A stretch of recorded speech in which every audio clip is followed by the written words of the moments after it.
Bonjour à tous, on commence notre revue de presse en Espagne avec la presse madrilène qui tente par tous les moyens de déstabiliser le PSG à la veille du choc. Aujourd'hui, on peut lire à la une de AS le tremblement du PSG avec un dessin humoristique de Faro, le dessinateur habituel de l'équipe, qui dit en gros que le PSG n'a pas les épaules assez solides pour soutenir toute l'ambition de ses dirigeants.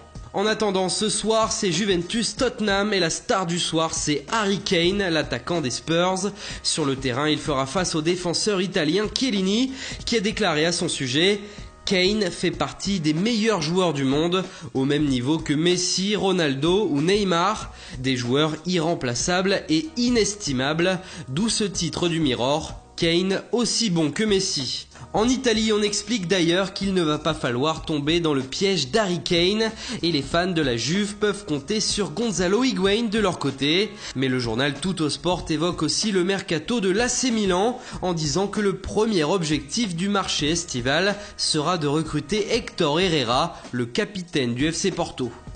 Mercato aussi en une de Bild en Allemagne, l'Atlético veut Timo Werner, annonce le quotidien allemand, en précisant que le joueur de Leipzig viendrait dans le but de remplacer Antoine Griezmann, comme si le club des Colchoneros se préparait déjà à son départ.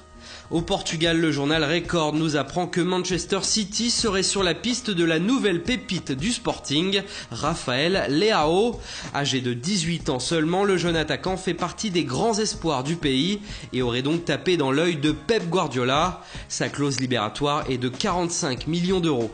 Et enfin, on termine par une bonne nouvelle pour le FC Barcelone. Philippe Coutinho s'apprête à obtenir un passeport portugais, comme il l'a déclaré à Mundo Deportivo, ce qui veut dire que le Brésilien pourrait libérer une place d'extra communautaire au Barça en vue du prochain mercato.